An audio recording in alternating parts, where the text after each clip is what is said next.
She thought she had all the power. She thought no one could challenge her authority. But when a flight attendant slapped a crying toddler mid-flight, she had no idea the boy's father owned the entire airline. Within minutes, the plane wasn't just landing. It was her career crashing down. And the moment she realized who she had crossed, it was already too late. Before we start the story, comment below where in the world you are watching from today. And if you enjoy stories like this, don't forget to like, subscribe, and turn on notifications so you never miss a new one. The plane cruised smoothly at 35,000 feet, its cabin filled with the low hum of engines and quiet conversations. Most passengers had settled into their seats, some watching movies, others dozing off. Near the middle of the aircraft, Amira sat holding her toddler, rocking him gently in her arms. Cairo, her 2-year-old son, whimpered softly, shifting uncomfortably. She rubbed his back, whispering soothing words, hoping he would drift off to sleep. He wasn't screaming, wasn't throwing a tantrum, just restless, like any child on a long flight. A few rows away, Ms. Whitmore, a senior flight attendant with neatly pinned blonde hair and a sharp, rigid posture, stood near the galley, her eyes scanning the cabin. She had worked these flights for years and prided herself on maintaining order. To her, first class was a place of quiet, where well-mannered passengers sat without disruption. Her gaze landed on the child. The fidgeting, the soft whining, it irritated her. She sighed, smoothing down her uniform before stepping forward, her heels clicking against the floor as she made her way toward them. Stopping beside their row, she folded her arms, looking down at Amira with a tight smile that barely masked her impatience. "Ma'am, you need to keep him quiet. The passengers are trying to relax," she said, her voice firm but not loud enough to draw attention. Amira looked up, her expression weary but polite. "I'm trying," she replied, adjusting Cairo in her lap. "He's just tired." Ms. Whitmore let out a small sigh as if she had heard every excuse in the book. "Try harder," she muttered. Amira's lips parted, but before she could say anything, Cairo shifted again, his small foot brushing against Ms. Whitmore's skirt. It wasn't a kick, just an innocent movement barely enough to be noticed. But the woman stiffened as if she had been personally offended. Without a second thought, she reached down, grabbed the child's tiny wrist and smacked his hand lightly. "Enough," she snapped. The sound wasn't loud, but it was enough. Enough to make Cairo flinch, his whimper turning into a sharp cry. Enough to make Amira freeze in shock, staring at Ms. Whitmore with wide eyes. Enough to make the entire row of passengers turn their heads, stunned into silence. For a moment, the plane felt unnaturally still. No one spoke. Amira's grip on her son tightened as she pulled him closer, her heart pounding. Ms. Whitmore, seemingly unfazed, straightened her posture, smoothing down her uniform again as if nothing had happened. "Teach your child some discipline," she muttered under her breath before turning on her heel, walking back up the aisle without another glance. A few passengers exchanged uneasy looks, but no one said a word. Some turned their attention back to their screens, pretending they hadn't witnessed it. Others shifted uncomfortably in their seats. Amira, still frozen, felt a rush of anger and disbelief washing over her. Her son had simply been restless. He wasn't misbehaving. And yet, a stranger, someone who was supposed to be in charge of passenger comfort, had just laid a hand on him. She took a slow, shaky breath, trying to gather herself. She wanted to speak up, to demand an explanation, but before she could even open her mouth, a voice from 2 rows ahead cut through the tension. "What did you just do?" The words were calm, controlled, but they carried weight. Passengers turned, heads swiveling toward the man who had spoken. Zayden Gray had been quiet the entire flight, seated with a business magazine in his lap, but now his sharp gaze was locked onto Ms. Whitmore. She barely spared him a glance. "The child was disruptive," she said coolly, her hands clasped in front of her, as if she had simply corrected a minor problem. Zayden didn't react immediately.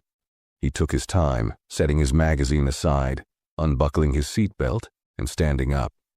Ms. Whitmore still wasn't looking at him, too focused on adjusting a tray in the galley. But the moment she finally turned her head and saw his face, the color drained from hers. Passengers whispered among themselves, realization rippling through the crowd. One man muttered under his breath, "That's him. That's the owner." Ms. Whitmore's throat went dry. Her mind raced. It couldn't be. She had seen the first-class list, had checked the names. He wasn't listed there. He had to be a regular passenger. But there was no mistaking him. Zayden took a slow step forward, his expression unreadable. "You put your hands on my son." And just like that, the entire flight shifted. The weight of those 7 words, "You put your hands on my son," hung in the air like a brewing storm. The tension in the cabin was thick, passengers holding their breath, unsure of what would happen next. Ms. Whitmore's eyes flickered with panic, but she masked it quickly, straightening her posture as if she still had control of the situation. "Sir, I assure you, there was no harm intended," she said, her voice quieter now, losing its usual sharpness. "I was simply addressing a disturbance." "A disturbance?" Zayden cut her off, stepping forward. His voice was calm, but there was something behind it, something controlled and dangerous. "You just hit a child. My child." Amira felt her pulse quicken as she turned to look at Zayden, finally realizing the full extent of who he was. She had known her husband was an influential businessman, but he never flaunted his wealth or status. He preferred to experience flights like any other passenger, to understand what his customers went through.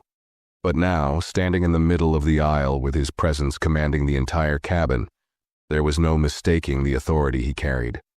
Ms. Whitmore's throat bobbed as she swallowed hard. The shift in energy had happened so fast. 1 second she was enforcing rules, keeping control, and the next, she was caught in a situation she couldn't escape. "I understand your concern, Mr." She trailed off, pretending as if she didn't already know his name. Zayden's gaze didn't waver. "Gray." That single name sent another wave of murmurs through the cabin. A man seated nearby turned to his wife and whispered, "That's Zayden Gray. He owns this airline." Ms. Whitmore's fingers twitched at her sides, her lips parting slightly as the realization fully hit her. He wasn't just some executive sitting on the board. He was the CEO, the man at the very top. The man who had the power to decide her entire future with one phone call. Passengers were fully alert now, no longer pretending to ignore the situation. Some discreetly pulled out their phones, not recording but checking the airline's website, confirming for themselves that the man now standing in front of them was indeed their employer's employer. Ms. Whitmore shifted uncomfortably, trying to regain control. I didn't realize, sir. Had I known?" "That shouldn't matter." Amira's voice came through, quieter than Zayden's but filled with just as much authority. "You don't get to decide who deserves kindness. You don't get to lay hands on someone's child just because you think they don't belong here." Ms. Whitmore flinched. The words hit their mark. Her eyes darted around, searching for support, but none of the other flight attendants dared to intervene. They stood frozen, watching from the galley, unsure if stepping in would make things better or worse. Zayden exhaled slowly, pinching the bridge of his nose as if he were keeping himself from saying something he'd regret. Then, without another word, he turned his head toward the front of the plane, locking eyes with one of the other attendants. "Get me the captain," he said. And just like that, Ms. Whitmore's entire world started to crumble. A nervous hush fell over the cabin. The request for the captain wasn't loud, but it was powerful. Passengers exchanged glances, some shifting in their seats, others staring at Ms. Whitmore, waiting to see how she would respond. The color had drained from her face, but she stood frozen, as if hoping the moment would pass. It wouldn't. One of the younger flight attendants, Noelle, hesitated before stepping forward. She glanced at Ms. Whitmore briefly, then at Zayden. Without a word, she nodded and hurried toward the front of the aircraft. The tension thickened. Ms. Whitmore opened her mouth, desperate to control the narrative. "Sir, I don't think we need to escalate this," she said quickly. "This was simply a misunderstanding." Zayden's sharp gaze snapped back to her. You think this is a misunderstanding." His voice was lower now, quieter, but the edge in it made her flinch. "You put your hands on a child who did nothing wrong. You humiliated my wife in front of an entire cabin, and now you're trying to talk your way out of it?" Ms. Whitmore swallowed hard, struggling to keep her composure. I wasn't aware of his status," she admitted, voice barely above a whisper. A dry, humorless chuckle escaped Zayden. "His status?" He shook his head, his expression unreadable. "So if my son was just another passenger, that would have made it okay." Amira tightened her grip on Cairo, who had calmed down but still clung to her. She had been watching silently, letting Zayden take the lead. But now she spoke again, her voice clear. "You thought no one would care. You thought we wouldn't matter." Ms. Whitmore said nothing. She didn't have an answer. The soft click of a door opening made heads turn. Captain Reed, a man in his late 40s with neatly combed brown hair and an air of quiet authority, stepped into the cabin. He took one look at the tension-filled space, his eyes landing on Zayden first, then flicking toward Ms. Whitmore, who had gone stiff. "What's going on here?" His voice was even, but there was a hint of urgency in his tone. Zayden turned toward him, his jaw tight. "Your lead flight attendant thought it was appropriate to put her hands on my child." Captain Reed's brow furrowed slightly, as if he couldn't believe what he had just heard. He shifted his gaze to Ms. Whitmore, his expression unreadable. "Is that true?" She hesitated, her lips pressing into a thin line. For the first time, she looked truly afraid. She had been with the airline for years, had built a career she was proud of. She had never imagined making one mistake that could unravel everything in mere minutes. "I may have misjudged the situation," she admitted, her voice barely above a whisper. A heavy silence followed. Zayden exhaled slowly, shaking his head. "That's the best you can do." Captain Reed straightened his posture. "Mr. Gray, I assure you, this will be handled appropriately." He turned toward Noel. "Get me a direct line to operations, now." Noel nodded and disappeared back into the cockpit. Ms. Whitmore's hands trembled slightly at her sides. She had lost control of the situation, and she knew it. But what terrified her most was that the worst had yet to come. The cabin remained unnervingly still, the weight of the moment pressing down like a storm about to break. Ms. Whitmore stood rigid, her fingers twitching as Captain Reed gave her a long, assessing look. Noel had already disappeared into the cockpit, and Zayden, arms crossed over his chest, didn't bother to look at her anymore. His focus was now on Amira and Cairo, his hand resting protectively on the toddler's back. Ms. Whitmore opened her mouth, desperate to salvage her position. "Captain, He raised a hand, cutting her off. "Not another word." His tone left no room for argument. He turned toward Zayden. "Mr. Gray, I understand this is an unacceptable situation. I need to ask, what course of action would you like to take?" Ms. Whitmore's breath hitched. Her heart pounded as she realized the power had completely shifted out of her hands. Whatever came next was no longer up to her. It was up to the man she had just wronged. Zayden didn't answer immediately. He took a deep breath, his fingers tapping against his forearm as he thought. The silence stretched, making Ms. Whitmore's nerves fray with each passing second. Then finally, he spoke. "She's done." 2 words. Calm, measured, but absolute. Ms. Whitmore's stomach twisted. "Sir, please," she whispered, her voice cracking. "I've worked for this airline for years, and you just threw it all away," Amira said coldly, her voice cutting through the flight attendant's weak plea. "You don't get to hurt my son and ask for sympathy." The cockpit door opened again, and Noel reappeared, holding out the in-flight phone. "Operations is on the line, Captain." Captain Reed nodded, taking the receiver. He turned slightly away, listening to the voice on the other end. Ms. Whitmore tried to hear what was being said, but the pounding of her pulse drowned out everything else. A few passengers had begun murmuring now, sensing that something bigger was unfolding. Some still pretended to ignore it, shifting in their seats. but others were fully engaged, their eyes flickering between Zayden, Amira, and the terrified flight attendant who had once carried herself with so much authority. Captain Reed finally turned back, lowering the phone. His face was unreadable, but the way he squared his shoulders made it clear that a decision had been made. "Ms. Whitmore," he said evenly, "you are relieved of duty, effective immediately." A gasp rippled through the cabin. Ms. Whitmore stumbled back a step. No, you can't." Zayden raised a brow. "I just did." Captain Reed nodded once, his voice firm. "You will remain seated in the crew area until we land. Upon arrival, you will be escorted off the aircraft for a full review." Ms. Whitmore's breath came in shallow bursts. The humiliation was unbearable.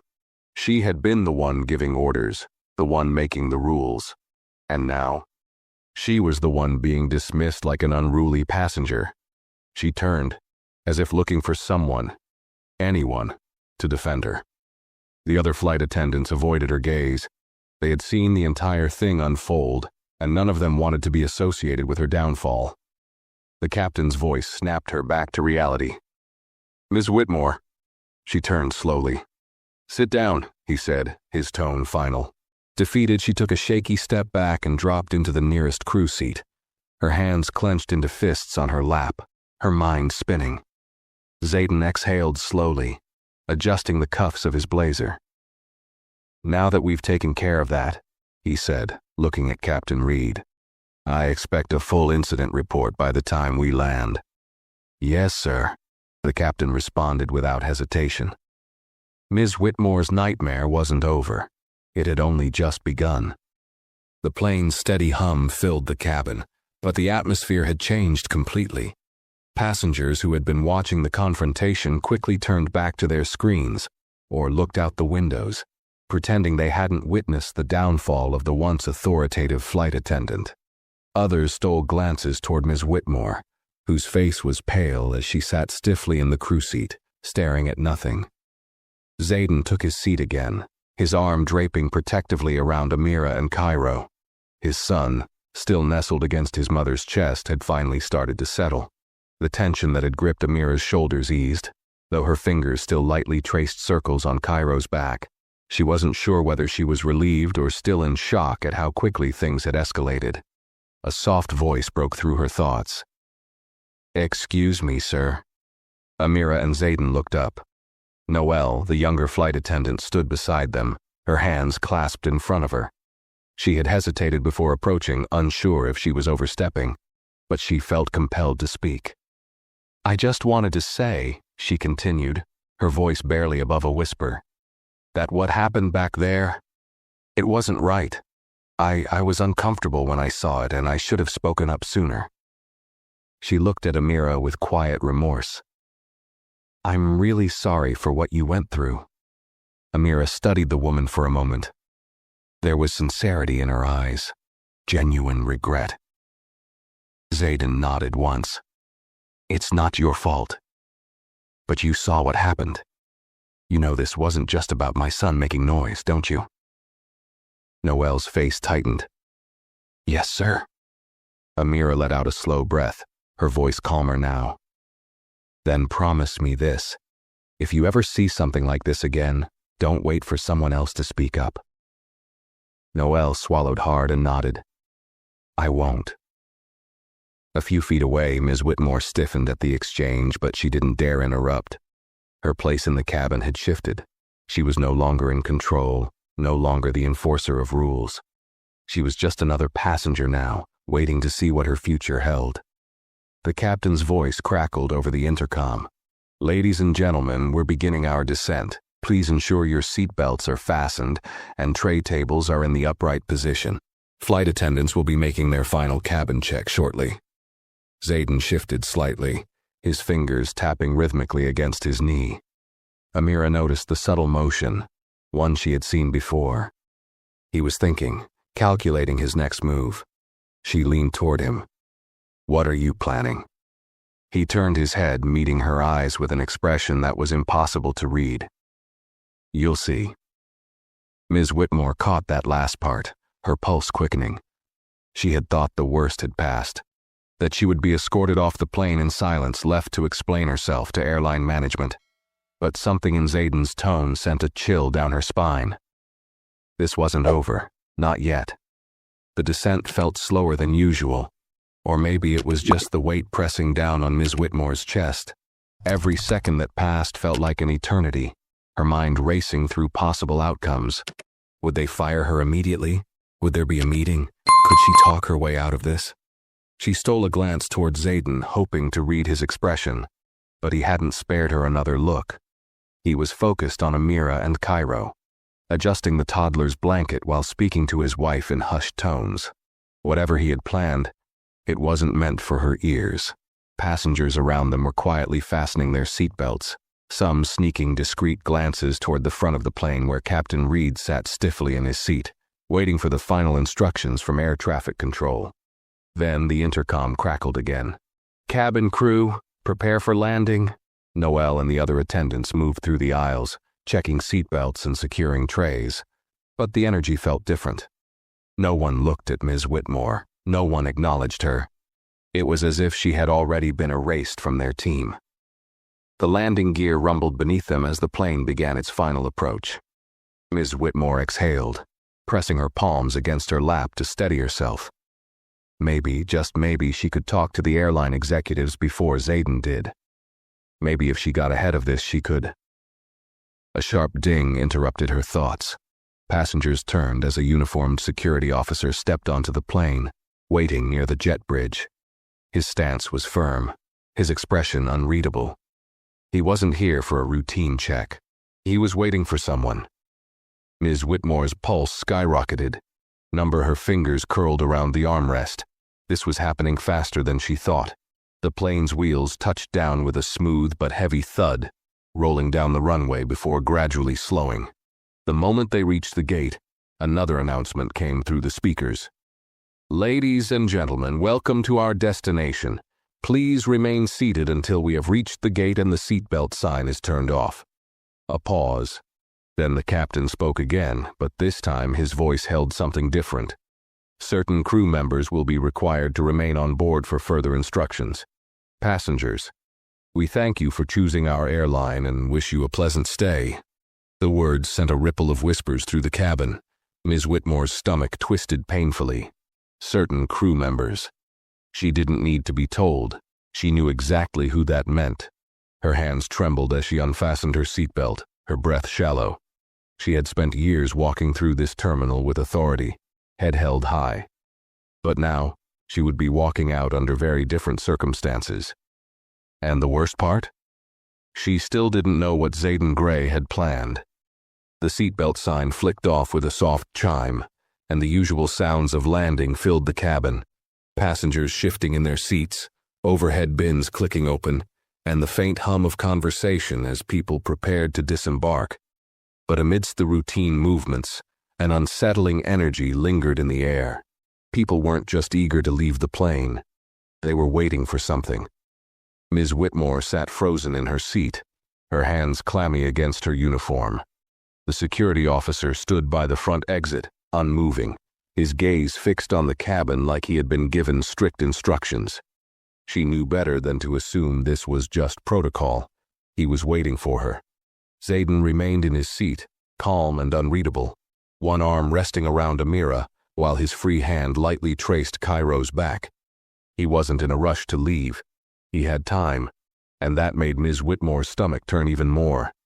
The first-class passengers were allowed to exit first, many moving quickly, glancing toward the tense scene but saying nothing. A few cast quiet, judgmental looks in Ms. Whitmore's direction. Others simply averted their gaze, pretending this wasn't happening. One by one, the rows emptied. Then, finally, Captain Reed stood, adjusting his uniform before turning toward Ms. Whitmore. "You'll remain seated until further notice," he said, his voice firm but not unkind. Ms. Whitmore could barely nod. Zayden finally moved, standing with a slow, deliberate ease, adjusting his blazer as he reached for his carry-on. Amira stood beside him, gently lifting Cairo, who was half asleep against her shoulder. Noel quickly stepped forward to help with their bags, but Zayden held up a hand, stopping her. "We've got it," he said. Noelle stepped back, nodding. Ms. Whitmore swallowed hard, her heart pounding as she realized Zayden was about to leave. Maybe this was it. Maybe he would walk away, let the airline handle it from here. Maybe she had a chance to explain herself, to find a way to salvage. Then he turned toward the security officer. "Escort her," he said simply. A cold shiver ran down her spine. The officer nodded. "Yes, sir." Ms. Whitmore's breath hitched. "Sir, not Mr. Gray. Not sir as a general courtesy. That was the way someone addressed a man who had given a direct order." Passengers who were still exiting slowed, some outright stopping near the jet bridge as they sensed the shift in power. The weight of Zayden's authority had settled over the plane, unspoken but undeniable. He wasn't just a wealthy businessman making a complaint. He was in control. Ms. Whitmore's voice barely came out. "Mr. Gray, please." Zayden turned his head slightly, giving her his full attention for the first time since she had been relieved of duty. She saw nothing in his expression. No anger, no triumph, no sympathy. That terrified her more than anything. Then, with a final glance toward Captain Reed, he spoke once more. "Make sure she's held accountable." And with that, he stepped off the plane, Amira beside him, Cairo still peacefully asleep in her arms. Ms. Whitmore's breath came in shallow gasps as the security officer finally stepped toward her, standing just inches away. "Ma'am," he said, his voice neutral, "you need to come with me." She didn't move right away. Her hands tightened into fists as she looked around, but there was no one left to help her, no one to back her up. Noelle averted her gaze. Captain Reed simply sighed. Passengers had already moved on. For years she had commanded this space, enforcing rules, making sure people knew she was in charge. But now, she wasn't even a flight attendant anymore. With no other choice, she slowly stood, her legs trembling beneath her. And with every step she took toward the front of the plane, she knew this wasn't just the end of a flight. It was the end of everything. The walk toward the exit felt longer than any flight Ms. Whitmore had ever worked. Her usually confident stride was gone, replaced with slow, uneasy steps as the security officer led her forward. The stares of the remaining passengers burned into her back, whispers growing louder as she moved. She kept her head down, her nails digging into her palms. If she could just make it past the jet bridge, past the terminal, maybe, just maybe, she could figure out a way to fix this. But deep down she knew this wasn't something she could fix. Zayden Gray hadn't yelled. He hadn't made a scene, but his silence had been more damning than any public outburst. He had let the situation unfold with quiet authority, and now she wasn't just facing company policy, she was facing him. She stepped off the plane and into the jet bridge, the cool, sterile airport air hitting her like a slap. Just beyond the glass walls of the terminal, she saw passengers heading toward baggage claim, some glancing in her direction. The security officer stayed close, walking with measured steps, but he wasn't the one she feared. It was the man waiting just past the gate. Zayden stood near a row of sleek black chairs, speaking in hushed tones with a man in a tailored suit, one of the airline's senior executives. The executive nodded at whatever Zayden was saying, occasionally glancing toward the exit as if awaiting orders. Amira was a few steps away, adjusting Cairo's blanket as he dozed in her arms, her expression unreadable. Ms. Whitmore's heart pounded harder. This wasn't a private matter anymore. The executive team was involved. The security officer motioned for her to stop a few feet away, and she did, her throat dry. She had been hoping, praying that Zayden would simply walk away, let the airline handle things quietly. But the way he stood there, composed, speaking directly with someone high up, told her otherwise. He wasn't just lodging a complaint, he was making sure there were consequences. The executive turned toward her, his gaze sharp but unreadable. "Ms. Whitmore," he said, his voice crisp. "Follow me." She hesitated, her pulse thrumming in her ears. Can I at least explain?" she asked, her voice weaker than she intended. Zayden finally turned to face her. "Explain what?" His tone wasn't cruel.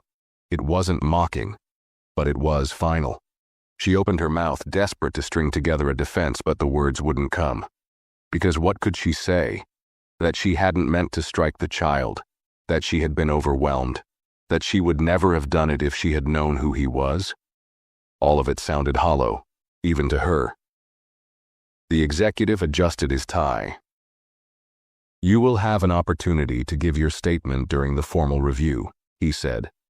"For now, you are to surrender your employee badge and credentials." Her breath hitched. "Wait, now?" "Yes," the executive said flatly. "Now." A slow horror settled over her as she realized how quickly this was happening. She had been on duty less than an hour ago, commanding the first-class cabin with authority. And now she wasn't even an employee anymore. Her hands shook as she reached for the lanyard around her neck, fumbling with the clip. The ID badge had been with her for years, worn like a symbol of status, proof that she belonged among the elite crew members. She had trained new attendants. She had enforced policies. She had believed she was untouchable. Now, she unhooked it from her uniform, her fingers trembling as she placed it into the executive's waiting hand. Passengers exiting the plane walked past them, some pretending not to watch, others sneaking glances as if they were witnessing a scandal unfold in real time. Ms. Whitmore's mouth felt dry. "And after this review?" she asked, forcing herself to keep her voice steady. Zayden adjusted his cuffs, watching her without a flicker of sympathy. "That depends on how honest you are." She swallowed hard. The executive gestured toward a set of double doors leading to the restricted employee areas. "Let's go." Ms. Whitmore hesitated for only a second before forcing her legs to move. She stole one last glance toward Zayden, hoping for something, anything that might indicate she still had a chance. But he had already turned away, his attention back on his wife and son, because to him, she wasn't worth his time anymore. And that realization hit harder than anything else. Ms. Whitmore walked through the double doors with the executive and security officer flanking her sides. The corridor was eerily quiet, sterile white walls and polished floors stretching ahead like a path to nowhere. Every step felt heavier, each click of her heels echoing in the silence. She had walked these halls before, many times actually, but never like this. She had always been the one leading others, training new flight attendants, enforcing policies. Now she was the one being led. The weight of it settled in her stomach like a rock. The executive, a tall man with graying hair and a sharp expression, didn't say much as they walked. He had introduced himself as Daniel Clark, one of the airline's senior directors, but there was no warmth in his tone, no hint of reassurance. He wasn't here to comfort her. He was here to handle a problem. And she was the problem.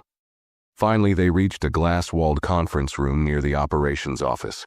Daniel pushed the door open and gestured inside. "Take a seat."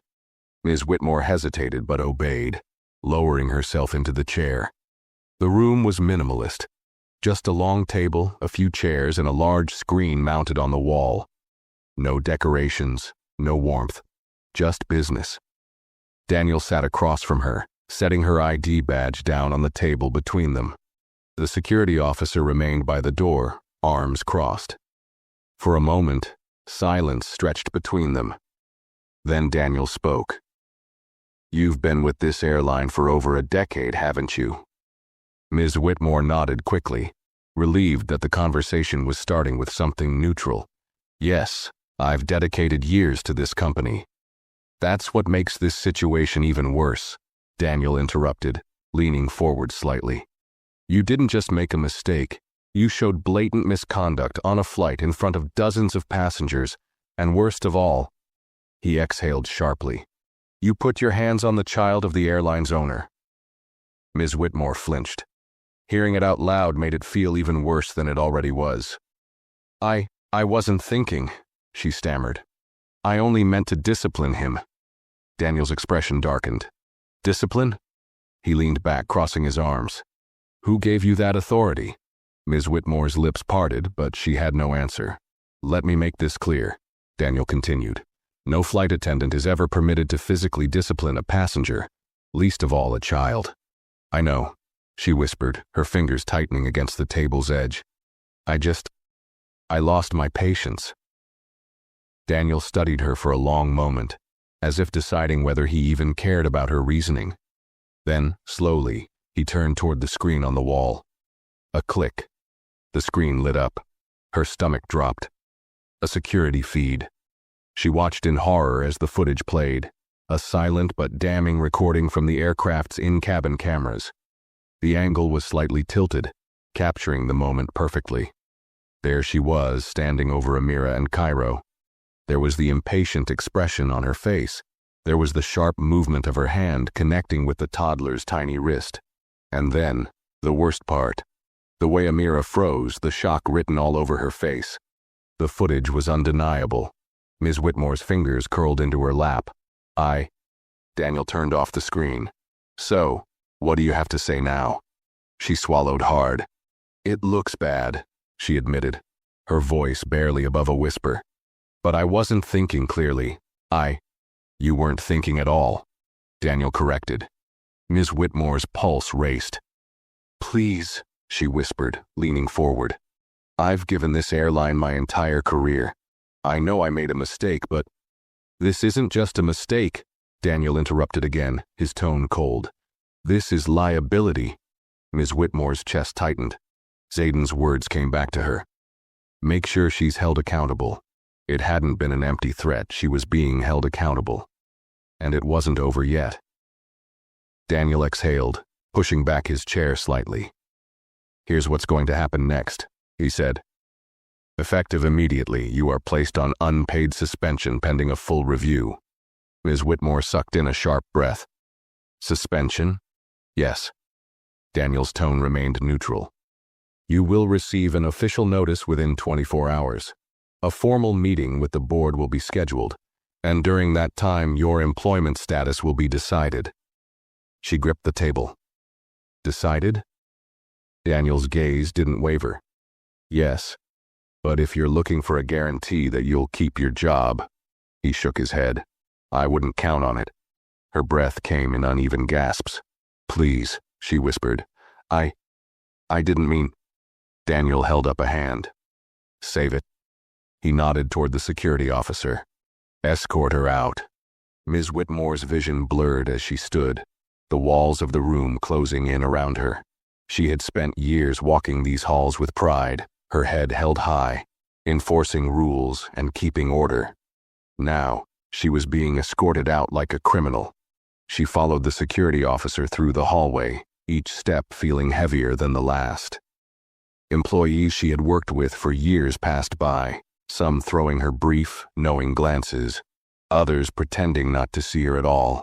She felt humiliated, but more than that, she felt helpless. By the time she reached the exit doors, the reality of it all sank in. This wasn't just a bad day at work. This wasn't just an incident she could brush off. This was the end. And the worst part? She had no one to blame but herself. The airport doors slid open, and the cold air hit Ms. Whitmore's skin like a slap. She hesitated at the threshold, blinking against the rush of reality. She wasn't an employee anymore, not in any official capacity. The security officer at her side didn't push her forward or hurry her along. He didn't need to. She knew she had no choice but to walk out on her own. For years, she had exited through these very doors after long-haul flights, feeling the satisfaction of a job well done. She had walked out with her uniform pressed and her head high, greeting crew members with brief nods as they parted ways. Now she walked out alone. The security officer didn't say a word. He simply stood at the entrance, watching as she took slow, uncertain steps toward the curb. A few employees near the terminal exit whispered amongst themselves, throwing her quick, knowing glances. Word had spread. That was the thing about airports. News traveled faster than any plane. Ms. Whitmore clenched her hands into fists, trying to suppress the storm brewing in her chest. She had been someone here, respected, feared even. And now? Now she was nothing but a former employee who had made the mistake of crossing the wrong person. No, she caught herself. That wasn't the real mistake. The real mistake had been her own actions. She could try to justify it all she wanted, call it exhaustion, a lapse in judgment, impatience. But none of it changed the fact that she had put her hands on a child. Not just any child, but the child of the most powerful man in the airline business. That was the thing about power.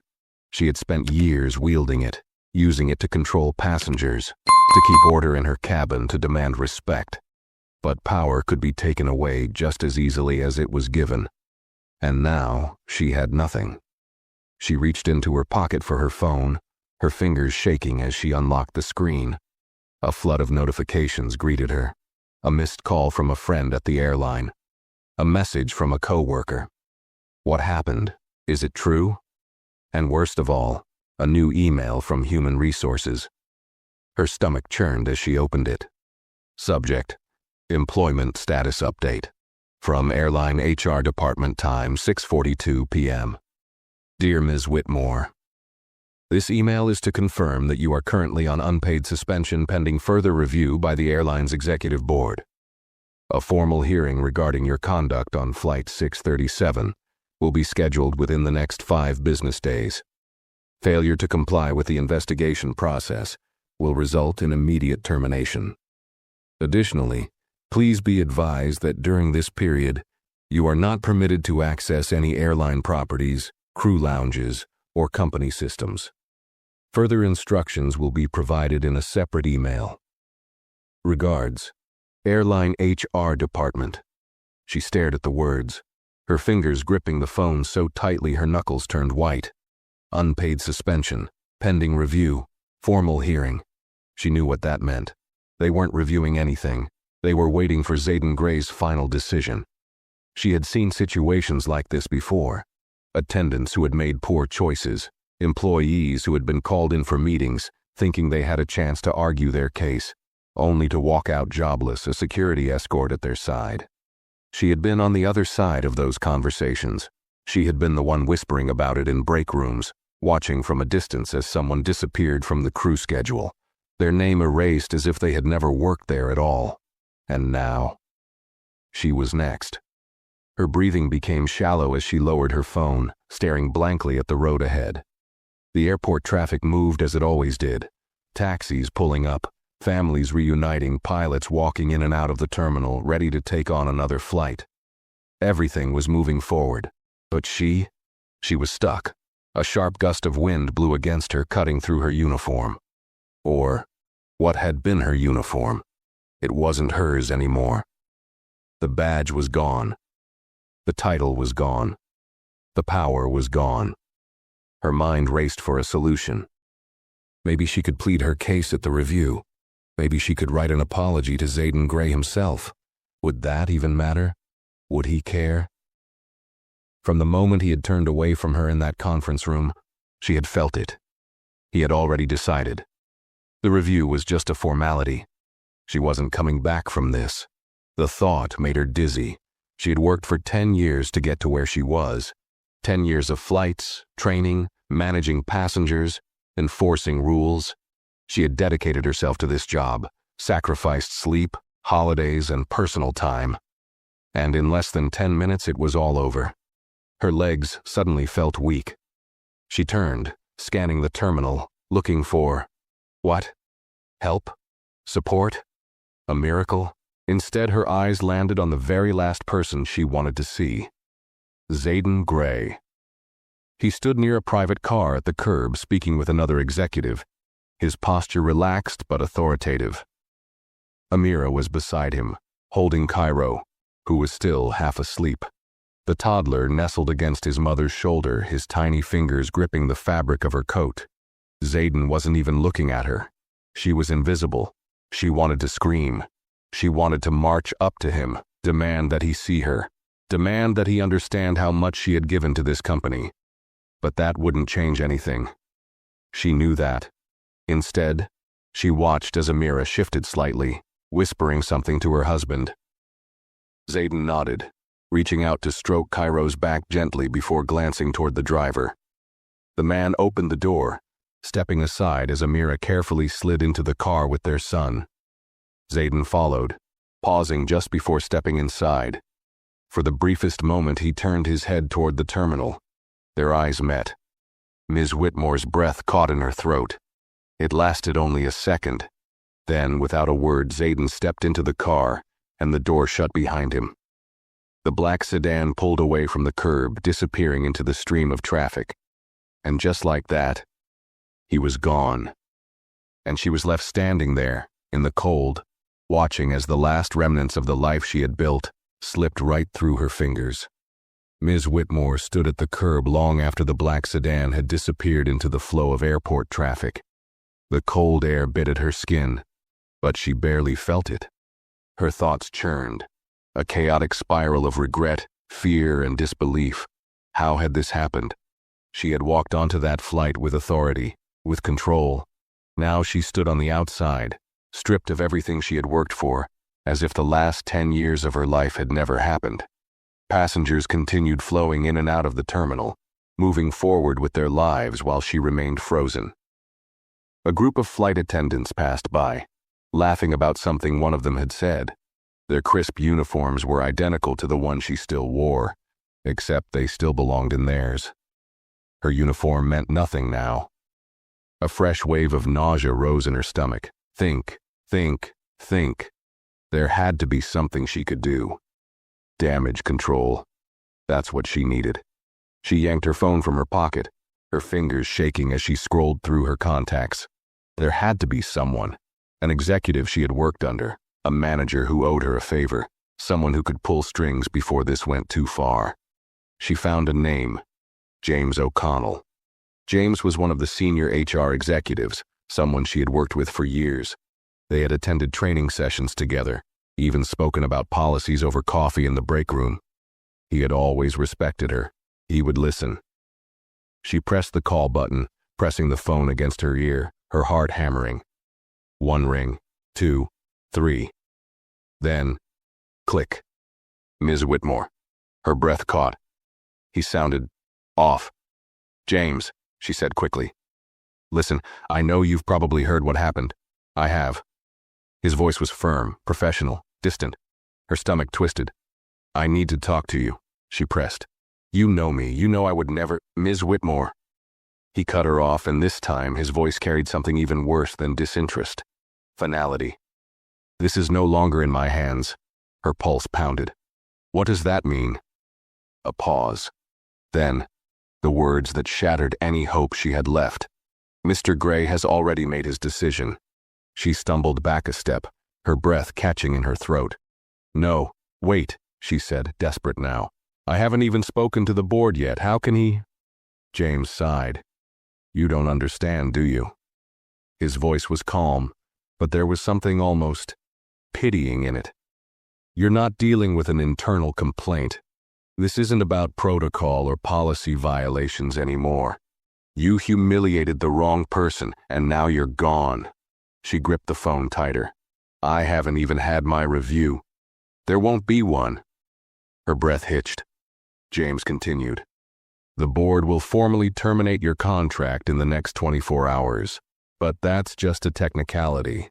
The decision has already been made. She felt like the ground beneath her was splitting open. This couldn't be happening. You don't know what it's like to work for someone like Zayden Gray, James said, lowering his voice slightly. He doesn't scream. He doesn't threaten. He doesn't need to. He just decides. And when he does, that's it. She shook her head, struggling to breathe. But there's nothing you can do, Ms. Whitmore. His tone was final. Silence stretched between them. Then, quietly, he added, For what it's worth, I'd start thinking about what comes next. A beep. The line went dead. Her hand dropped to her side, the phone slipping from her grasp, hitting the pavement with a soft clatter. She barely noticed. The weight of what had just happened pressed down on her, crushing, suffocating. It was over. Not just her job, not just her career, her reputation. Zayden Gray had erased her in a single decision, and there was nothing she could do to stop it. Her legs felt weak, and she stumbled toward a nearby bench, collapsing onto it. Her breath came in shallow gasps, her mind still racing for something, anything, that could fix this. But no solution came. She had spent years controlling situations like this, being the one with the authority, making the rules. And now, she had become the example. A warning to anyone who thought they were untouchable. She squeezed her eyes shut. This wasn't just losing a job. This was career death. And she had sentenced herself.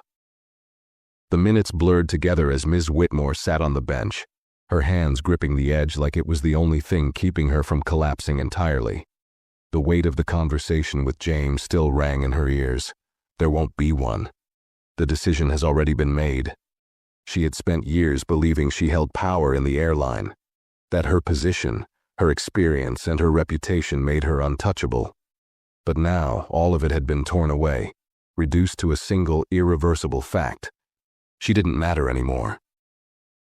Passengers continued to move in and out of the terminal, oblivious to the storm raging inside her. A group of pilots walked past, laughing about something, their neatly pressed uniforms a painful reminder of everything she had just lost. Nearby, another flight attendant, young, fresh, still hopeful, stood with a rolling suitcase chatting on her phone. Ms. Whitmore used to be like that, once, before she had let her pride destroy her. She leaned forward, pressing a hand against her forehead, breathing in through her nose to keep herself from spiraling further. There had to be a way out. She grabbed her phone again, ignoring the messages piling up, and opened her contacts. If James wouldn't help her, maybe someone else would. Her eyes landed on Elliot Haynes, a senior administrator, someone with real influence in the executive offices. She had spoken to him at corporate events, even sat next to him during a leadership conference. They weren't exactly friends, but she had always considered him an ally in the company. If anyone could reason with Zayden Gray, it was him. Her fingers hovered over the call button, hesitating for only a moment before she pressed it. The phone rang. Once, twice, 3 times. Then, he answered. Elliot speaking. Relief flooded her chest. Elliot, thank God, I can't talk right now. His tone was clipped, hurried. Wait, please, she blurted. You have to help me. I need to talk to the board before they won't meet with you. His voice was flat, detached. Her stomach twisted. What? Elliot, this isn't about a board decision, Whitmore. The way he said her name, not Ms. Whitmore, just Whitmore, made her pulse spike. There was no warmth, no familiarity, just distance. He continued, his tone heavy. This is about Zayden Gray. The second he walked off that plane, your career was over. Her throat felt tight. But No, listen to me, he interrupted. You have no idea what kind of man you crossed. The panic inside her sharpened. I know exactly who he is, Elliot. That's why I'm calling you. No, Elliot said sharply. You don't. She froze. Elliot let out a slow breath like he was deciding whether he should even be having this conversation. Then he lowered his voice. Do you have any idea why Zayden Gray flies commercial instead of on private jets? She blinked. What? He's worth billions, Elliot continued. He owns a fleet of private aircraft. He could have pilots on standby for him at any moment. But instead he chooses to fly commercial. Do you know why? She swallowed. Because to test us, Elliot cut her off. To see how his passengers are treated. To make sure every employee in his airline holds up to the standards he built. He let out a humorless chuckle. And you? You just failed in front of the one person you couldn't afford to disappoint. Her hands clenched into fists. Elliot, please. I just need one chance to... No. His voice was final. There's nothing left to save. Silence stretched between them, thick and suffocating. Then he exhaled sharply. Listen, I'm only telling you this because we've known each other a long time. Get ahead of this before it spreads further. Leave quietly. If you try to fight this, if you push back, if you go to the press, I would never. If you do, Elliot pressed, ignoring her interruption. Zayden will make sure you never work in aviation again. A lump formed in her throat. Elliot sighed. I'm sorry, Whitmore. But you need to accept it. This isn't just a job loss. A pause. You're done. Click. The line went dead. She stared at her phone, her fingers trembling. She was done. Not just at the airline, not just in first-class service, everywhere. Zayden Gray wasn't just punishing her. He was erasing her.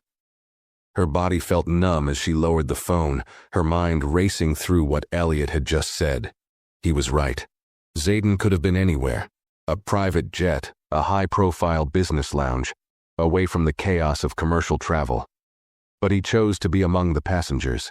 She had spent years believing she had authority, that she had power. But real power belonged to men like him, and the worst part? He didn't have to yell. He didn't have to argue. All he had to do was decide, and he had already made his choice. The realization was suffocating. She looked around, the weight of her new reality crashing down on her. She was no longer Ms. Whitmore, first-class cabin supervisor. She was just Whitmore, a disgraced former employee, standing alone at an airport curb, and nobody cared. Nobody was coming to save her. There were no favors to call in, no second chances, no appeals. She was finished. A cold gust of wind hit her face, stinging her skin. The airport moved on. The world moved on. And she had nowhere left to go. Ms. Whitmore sat on the bench, staring at the pavement as the weight of everything sank deeper. Her hands, once steady and authoritative, now trembled in her lap. She had spent the last decade enforcing rules, setting standards, making sure people knew she was in charge. And now she was the one being cast aside. Her phone buzzed again, a new notification. Her heart leapt, hoping for something, anything that would change the situation. Maybe a message from an old colleague, maybe someone offering a solution. But when she unlocked the screen, her stomach dropped. Airline statement, internal investigation underway. The airline had already released a public statement. Her breath came short and shallow as she clicked on the link. The article loaded quickly, and her eyes darted over the words, her pulse hammering with every sentence. Following an in-flight incident involving one of our senior flight attendants, the airline has launched a full internal review. We are committed to maintaining the highest standards of passenger care and will take appropriate action following the completion of our investigation. No name, no specifics, but it didn't need them. Everyone in the industry would know exactly who the statement was about, and if they didn't, the comments below the article made it painfully clear. If she put hands on a kid, she deserves whatever's coming. Unbelievable. First-class service is supposed to be professional, not abusive. Firing isn't enough. She should be banned from flying entirely. Her fingers tightened around her phone. There were hundreds of comments already. Her disgrace was now public. And it wasn't stopping there. She scrolled down, only to find screenshots. Someone had leaked the footage. It wasn't from the official airline cameras. Those were secured. But passengers had filmed it. A grainy, slightly angled video capturing the exact moment she had lost everything. The slap. The stunned silence. The way Amira had held her son tighter, as if shielding him from her. It was all there. And worse, the video was going viral. Her breath hitched as she scrolled faster, searching for something, anything that could make this stop. But the damage had already been done. This wasn't just about losing a job. This was about losing her name. She had seen public scandals like this before. Other flight attendants caught in heated arguments. Customer service workers making mistakes that spiraled out of control. Some had bounced back. Others had faded into nothing. She wasn't going to bounce back from this. Her hands felt numb as she set the phone down beside her. The world around her kept moving. Passengers wheeling luggage, taxis pulling up, airport staff chatting as they went about their routines. Nobody was looking at her, not yet. But they would. Any minute now, people would start recognizing her face. They'd stare, whisper, maybe even pull out their phones and snap a picture. The thought sent ice through her veins. She had to get out of here. With shaky hands, she grabbed her bag, stuffing her phone inside as she stood. Her legs felt weak, but she forced herself to walk toward the taxi stand.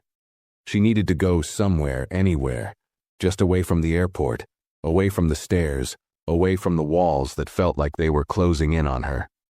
She reached the curb just as a cab pulled up. Without hesitation, she yanked open the door and climbed inside, her breath coming in quick, uneven gasps. The driver glanced at her through the rearview mirror. Where to? She opened her mouth, then froze. Where was she supposed to go? For years, the answer had been simple. If she wasn't flying, she was at home, waiting for her next assignment. The airport had been her second home, the airline her entire identity. But now, she had nowhere. Her apartment, paid for by her salary, would soon be out of reach. Her career, her purpose, was gone. And she had no backup plan. She had never planned for failure, because she had never thought it would happen to her. "Miss?"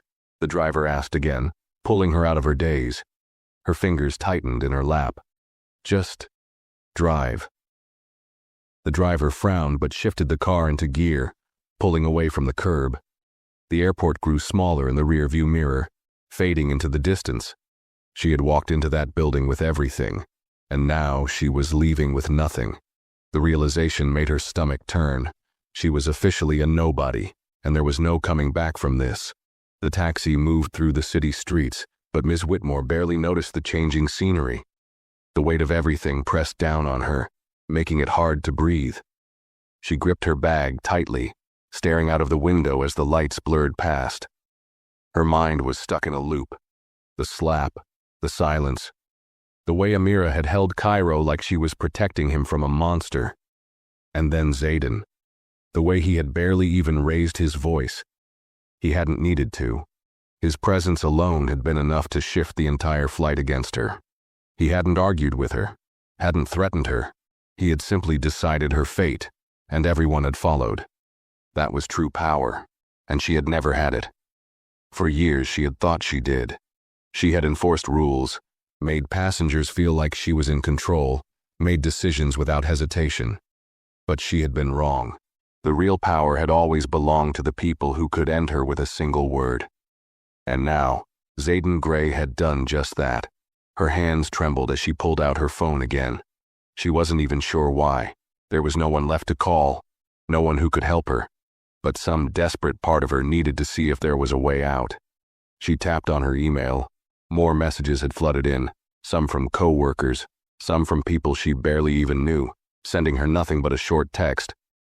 "Saw the video. Good luck. You messed up bad. They're talking about you everywhere." She clenched her jaw and scrolled faster, past the emails from HR, past the notifications from social media, until she saw something that made her heart nearly stop. Zayden Gray has released a statement. Her fingers trembled as she clicked on the link. The article loaded, and there it was. Statement from Zayden Gray, CEO of Skyline Airlines. At Skyline Airlines, we uphold the highest standard of service and professionalism.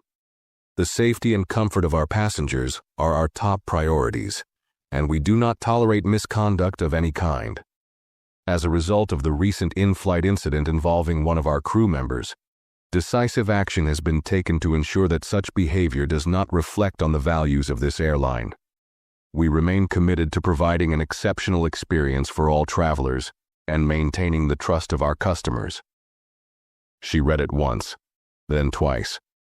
Nowhere in the statement did he mention her name, but he didn't have to. Her erasure had already begun. There was no talk of suspension, no mention of review, no internal investigation. Zayden Gray had already made it clear. She wasn't coming back. And now, every airline in the industry would see this. Every potential employer would know that she had been publicly discarded by one of the most powerful figures in aviation. Her name would be whispered in break rooms. Her mistake would be a lesson to every flight attendant in training. This wasn't just about being fired. This was about being permanently marked. She had spent her entire career climbing her way up, making sure people respected her, making sure passengers understood that she was the one in charge. And now, she was just a story, a cautionary tale. Her hands curled into fists. She needed to do something. She couldn't just sit back and let this happen. Maybe she could go to the press, tell her side, But then she thought about Elliot's warning. If you go to the press, Zayden will make sure you never work in aviation again. Her pulse pounded. That was exactly what was happening now, and he hadn't even needed to lift a finger. If she fought back, it would only get worse. She sucked in a sharp breath, blinking rapidly. She had to be smart. She had to think. But what options were left? She scrolled through her contacts again, searching for someone, anyone, who might still be on her side. But as she went down the list, doubt crept in. Would they even answer? Would they risk their own careers by helping her? Probably not. She was tainted now. Her breath hitched, and for the first time since stepping off that flight, she felt something new. Not just panic, not just fear, but regret. Real, deep, gut-wrenching regret. Because no matter how much she wanted to believe otherwise, she knew the truth. This hadn't just happened because Zayden Gray was powerful. It had happened because she had done this to herself. She had crossed the line. She had let her ego, her impatience, and her own self-importance blind her. She had hit a child, and now she was paying the price. Her fingers went limp, and her phone slid onto the seat beside her. The taxi kept moving, the city lights flashing past. She had no destination, no plan, no future. She had spent her whole life thinking she was above everyone else. Now, she was beneath them all, and for the first time in her life, she had no way back up. The taxi moved through the city, the glow of passing streetlights casting long shadows across Ms. Whitmore's face. She stared at her reflection in the window, but the woman looking back at her wasn't the same one who had boarded that plane just hours ago. That woman had been confident, in control, secure in her position. This woman was lost. She could still hear the echoes of her own voice from earlier that day, telling passengers to follow procedures, making sure the flight ran smoothly, believing she was the one in charge. But in reality, she had never been the one in control. The power she had once wielded had been an illusion, one that had shattered the moment she had crossed the wrong person. Zayden Gray had spoken, and now she didn't just lose her job. She had lost everything. The taxi driver glanced at her through the mirror. "Miss?" She didn't respond right away, her mind still spinning. "Where exactly are we going?" he asked, his voice calm but laced with slight impatience. She opened her mouth, but nothing came out. Because she didn't know. For years, her life had been a constant routine of flights, layovers, and schedules dictated by the airline. She had always had somewhere to go, somewhere to be. Now, for the first time in her life, there was no destination. She reached for her phone again, but she already knew there were no messages, no opportunities waiting, no calls offering help. No one was coming to save her. Her fingers hovered over her contacts. She could call her family, her sister maybe. But then what? Admit that she had ruined her career, that she was at risk of losing everything she had spent years building? Her pride wouldn't let her. She could try reaching out to someone from the airline, maybe a former colleague. But after the leaked video, the public statement, and the countless online discussions tearing her apart, would anyone risk associating with her? She had burned every bridge. She clenched her jaw, willing herself to think logically. She still had some savings. Not much, but enough to last her a few months if she budgeted carefully. But after that, the aviation industry was small. Airlines shared information. The wrong reputation could follow someone for years. And a black mark from Zayden Gray? That wasn't something she could recover from. She thought about the passengers who had been on that flight. Did they even remember her name? Did they care? To them, she was just the disgraced flight attendant. A cautionary tale, a trending topic for a few days. Then they would move on. But for her, this wasn't just a moment. This was her entire life. Gone. She gritted her teeth, gripping the phone so tightly that her fingers ached. This wasn't fair. One mistake. That's all it had taken to destroy everything. But deep down, she knew it hadn't been just one mistake. This had been building for years. The attitude, the arrogance, the belief that she was untouchable. She had treated passengers as inconveniences instead of people. She had seen herself as a gatekeeper to first-class service rather than someone meant to serve. And today she had gone too far.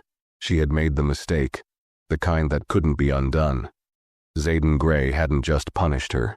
He had made an example out of her, and the worst part?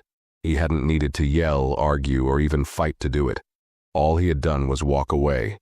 And in that moment, her fate had been sealed. She let out a shaky breath, finally answering the taxi driver's question. "Take me to a hotel," she murmured. The driver gave a small nod and turned down a new street. She stared back out the window, her mind blank. She needed time to think, time to figure out her next move. But as the city lights flickered past her, she knew one thing for certain. Her life, as she had known it, was over. She had spent years believing she was above the rules. Now, she was just another person who had been left behind, and there was nothing she could do about it. If you enjoyed this story, make sure to hit the like button and share your thoughts in the comments below. And don't forget to subscribe to the channel for more stories like this.